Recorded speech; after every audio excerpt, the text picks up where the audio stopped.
So just as you would at home, I'll carry out a series of sketches before I undertake a larger painting. So the last series of work I did had these kind of flowing gestures from top left of the canvas to the bottom right. So, I'll start by maybe making a series of marks like this. Ultimately that is the shape, but that I'm looking for on the canvas. Top left, bottom right. So I'll carry out a series of drawings just to get this. I'll be considering things like the negative space and what angle it's going to flow at. I'll obviously think about things like colour at this point. I'll think about background, foreground, that kind of thing.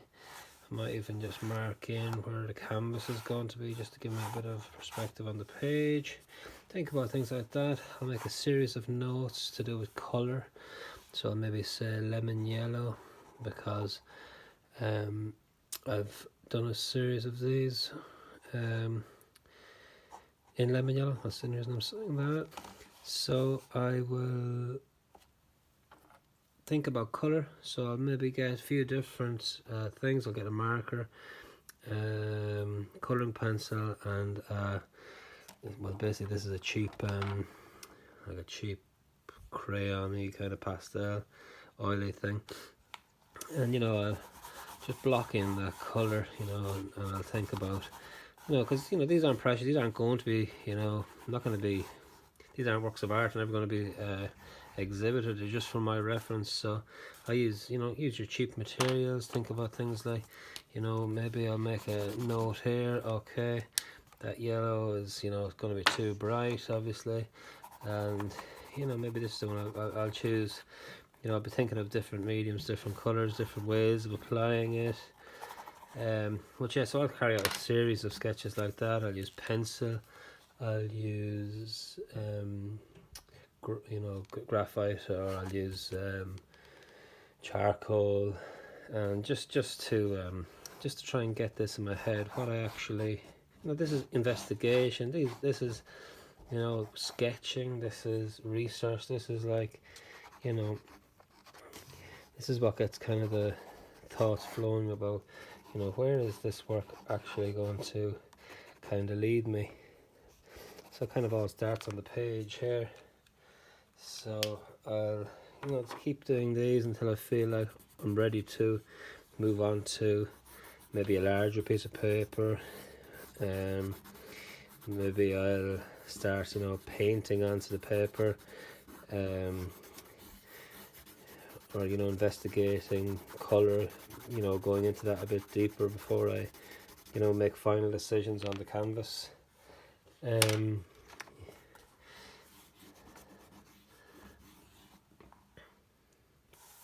So yeah, just a couple of quick sketches, but what I'm thinking,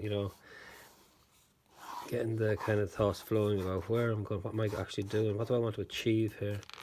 I'm thinking about top left, bottom right. Why is that important? Why is that flow? Like, why am I interested in cutting the kind of the canvas diagonally here and moving the eye around? So, why am I making these decisions? Why is this important to me? I tend to make lots of notes, and even visual notes, like I'm thinking about this area here. I'm not writing reams of notes. These are the notes. These it's all visual. It's a kind of language that I think artists develop, that in order to understand their own work. So just part of the process. This is how it starts.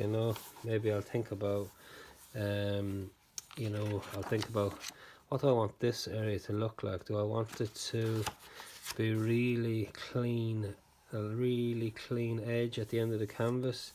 Do I want to maybe think about it dripping here? Do I what do I want to achieve? Ultimately, I let a lot of this stuff happen on the canvas, but we must try and control these things, think about these things, It's the difference between kind of amateur and professional kind of artists, that we, consider these things that happen down here, the kind of things that might appear to be chance or might appear to be happy accidents, but it's about having ultimate control essentially, and controlling them happy accidents to an extent. So maybe it's about this corner, thinking about flow, thinking about is there going to be dripping here, or is it going to be a clean edge? Is that something I'd rather? So a series of sketches about the bottom right hand corner of the canvas. Is it an edge like this, or is it a curved edge? Is it a completely kind of broken edge that I want? So I'll carry out a series of drawings, just to kind of get my head around that, do I maybe want to think about texture? Is it going to, an area like this, is it going to be kind of very smooth? Is it going to be kind of dragged? Is it going to be really kind of thick paint? It's just things we consider, and things we can kind of control ultimately, and it's just what I'll be thinking.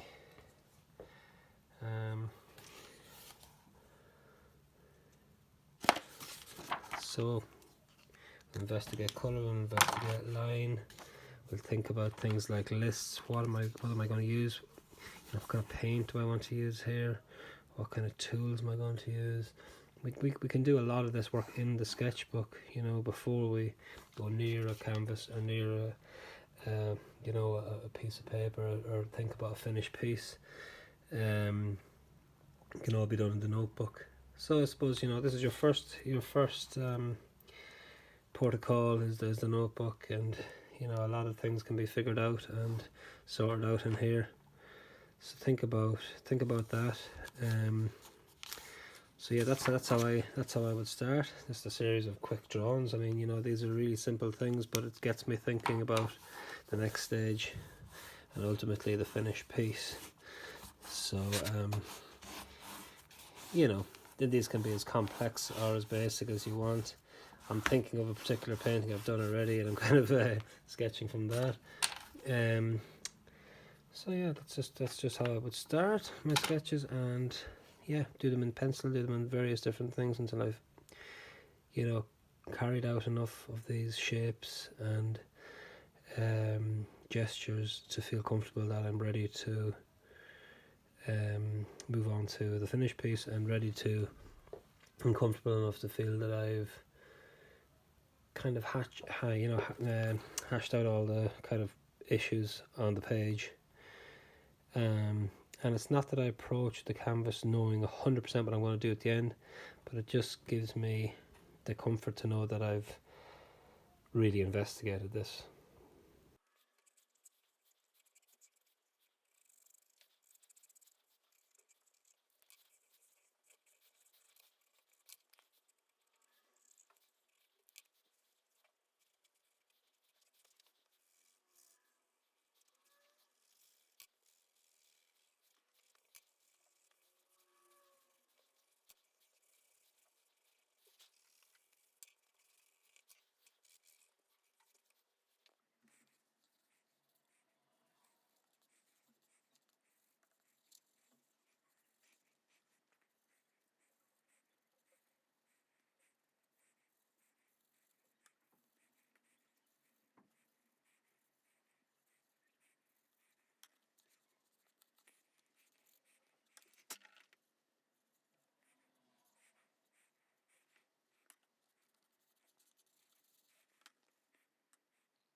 Okay, so just moving on to larger scale. This is just cardboard on the shed here. I have some black and white paint. I've got a kind of a homemade paint application tool here I've made myself. Rag and a stick again, my own favourite. Charcoal from the fire. I got it's basically a paint scraper but a palette knife, and just a wee little brush. I've got some black and white paint here as well. It's just a cheap acrylic. This is just another experiment, just mark making, trying to figure out this shape still. Larger scale, bringing the wrist and the elbow and the shoulder into it, you know, just getting a bit expressive here. So I'm going to get stuck in and let's see how we go.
So now we need to think about grounds.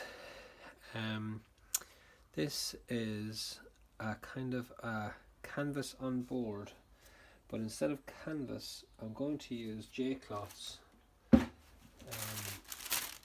I've just had inside in the house. So this is how this is done. You get your gesso and PVA mixture. I suppose I've probably done it around 50-50 ish. Might need a drop of water depending on how thick your PVA and gesso is, but seems a pretty okay consistency to me. Put that down, much like the paper workshop we did in a way. So I'm just going to cover the surface. So you need to get every inch of this covered because I'm going to cover every inch of it in J-cloth. So this will bind it. It'll be nice and thick. So I'll just do this process and you can check it out.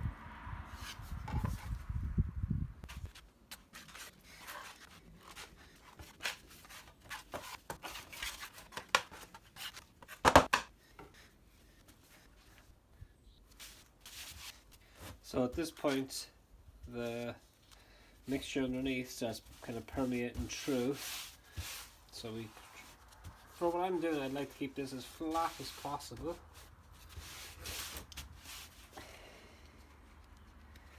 So try and get your creases out.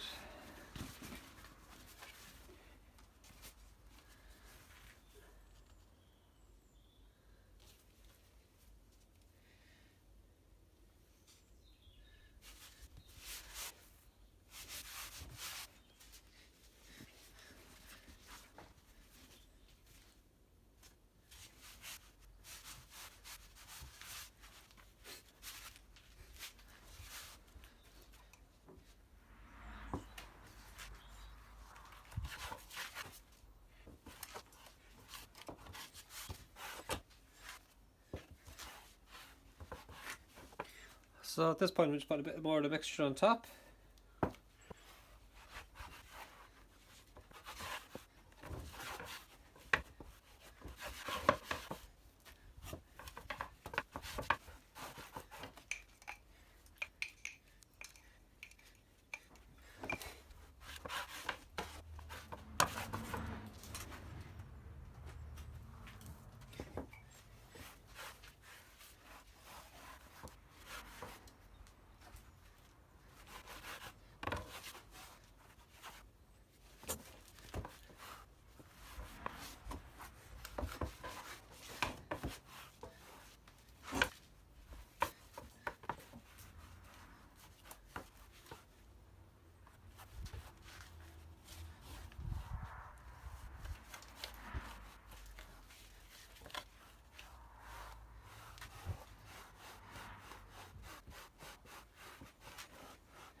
So this is the finished product of our J-cloth board. So I'm approaching the final piece now, or the final two pieces. I'm going to do this one, and I'm also going to do this one with the J-cloths on. I've got my little table set up beside that for holding my paints when I have them all mixed and ready to go. And so I've got a kind of a pretty limited palette. I've got lemon yellow, cadmium yellow light hue, and a titanium white. I've got Dulux, it's a high gloss. It's suitable for wood and metal, so it's yeah, it's an oil-based industrial kind of paint, I suppose. And a selection of tools. Yeah, so squeegees and brushes, and I'll do a lot of moving the paint around on the canvas as well, without using anything, just by moving the canvas. And I'm going to start, as I often do, with just making a rudimentary mark making tool. It kind of gets my thoughts going and gets me kind of in touch with the kind of the mark making process in a very kind of unique way, that I'm it's about the total control again, and being involved in every aspect of the work. So yeah, I'm just gonna crack on with that.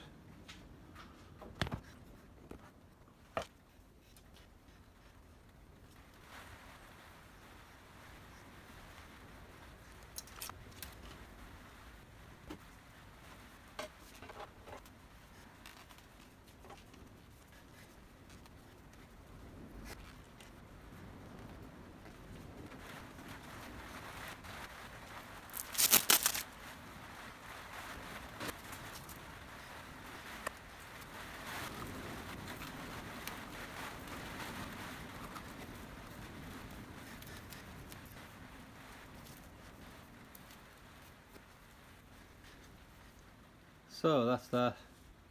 Pretty kind of weird, creepy little thing, but it'll be really good for making marks.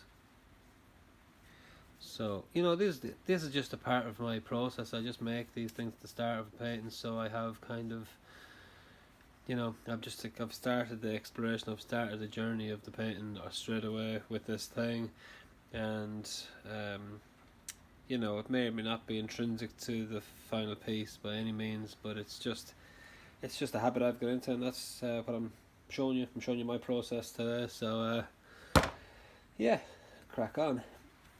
So when it comes to mixing paint, this is how I do it.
So I'm going to crack on with this painting now.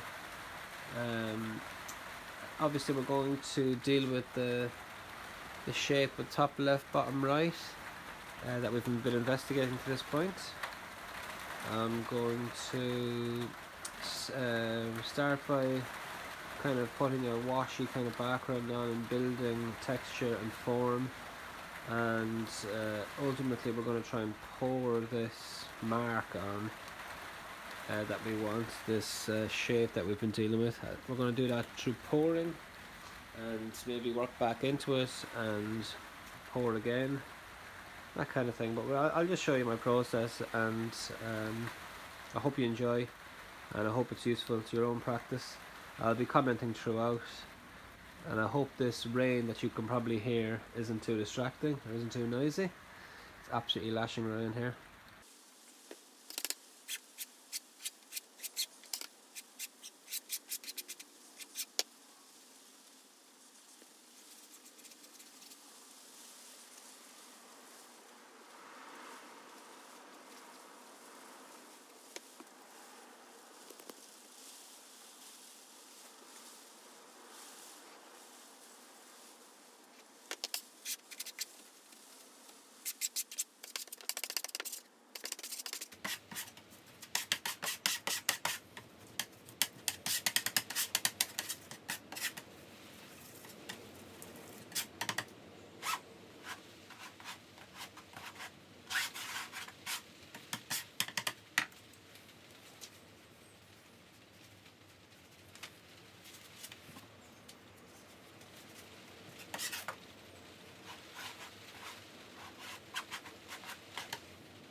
So what I usually like to do is work on two at the same time when I'm working on a series using, you know, obviously the same color paint and all. So I'm gonna go to this one now for a bit and work into this and see how I get on here.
So we've come to the end of this experiment now, with a couple of finished pieces.